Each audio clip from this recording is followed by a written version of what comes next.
Hutang itu tidak bisa diistighfari. Nggak ada istighfar untuk hutang. Ustaz, saya pernah berhutang sama si fulan. Boleh nggak bayarnya dengan istighfar saja? Astagfirullah wa atubu ilaih. Astagfirullah. Enggak, bayar hutang. Nggak bisa. Apalagi ada sebagian ikhwah kaum muslimin sudah ngaji dakwah sunnah, tetapi meremehkan muamalah dengan orang lain. Kalau berhutang, bayarnya pakai kata kunci, password, miftah sir, afwan akhi. Nggak bisa. Bayar hutang, nggak ada afwan akhi. Bayar. Ya, apalagi yang sudah mengenal dakwah, apalagi yang sudah mendengar kajian ini, harus bayar hutang. Dan hati-hati Pak, kematian tidak berbau. Bisa saja seseorang mati cepat, bisa saja nanti, maka segeralah bayar hutang. Jangan sampai kematian mendahuluimu sebelum bayar hutangmu. Ini para ikhwan yang dirahmati oleh Allah Subhanahu wa ta'ala. Coba perhatikan hadis-hadis yang menunjukkan bahwa orang yang punya hutang tidak akan diampuni dosa akibat hutangnya. Rasul sallallahu alaihi wasallam riwayat Imam Ahmad bersabda, "Man halat syafa'atu duna haddin min hududillahi azza wa jal faqad dada Allah fi amrih. Wa man mata wa alaihi dain falaysa bid-dinar wala bid-dirham, walakinnaha al-hasanat was-sayyi'at." Siapa yang meninggal dan mempunyai tanggungan hutang, maka tidak ada bayarnya dengan emas dan perak. Nanti di akhirat kita nggak bawa uang, Pak. Tapi bayarnya dengan apa? Dengan pahala. Itu kalau punya pahala. Kalau tidak punya pahala, bayarnya dengan apa? Menanggung dosa orang lain yang menghutangi kita. Jangan bermudah-mudah berhutang. Bahkan Pak, saya ingin bertanya sekarang kepada Bapak, Ibu, saudara-saudari sekalian. Amalan apa yang paling tinggi kedudukannya dalam agama Islam? Hah? Apa? Jihad. Rasul SAW bersabda, "Wa dzirwatu sanamihi al-jihadu fi sabilillah." Puncak amalan Islam berjihad di jalan Allah Subhanahu wa taala. Rasul SAW bersabda dalam hadis riwayat Imam Muslim, "Yughfaru lisyahid kullu dzambin."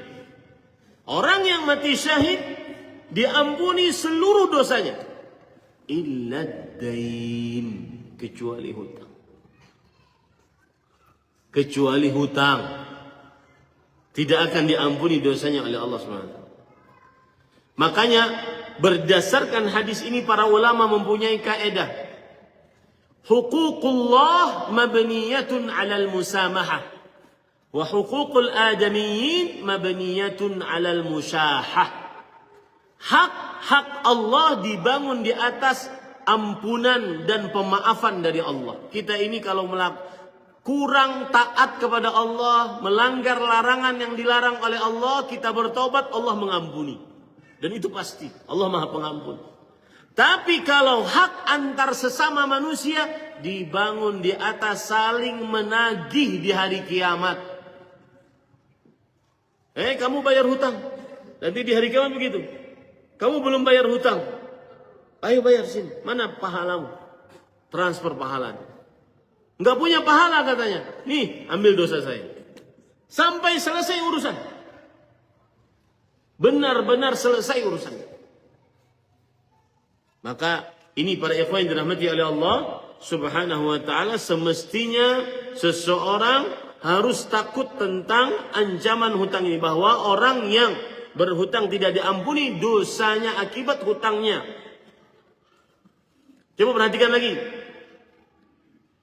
penjelasan yang lebih dalam dari hadis tadi, yaitu hadis dari Abu Qatadah. Rasulullah SAW pernah bersabda, ya Rasulullah, beliau pernah ditanya, Ya Rasulullah, ara'aita in qutiltu fi sabilillah tukaffar anni khatayai? Wahai Rasulullah, kalau aku mati syahid, diampunikah dosa-dosaku seluruhnya? Kata Rasulullah SAW, na'am.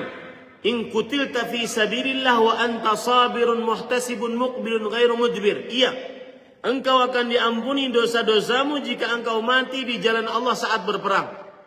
Apabila engkau sabar, berharap pahala, niatmu engkau selalu menuju ke belakang, ke depan dan tidak mundur ke belakang. Sabar, berharap pahala dan terus ke depan, tidak mundur ke belakang.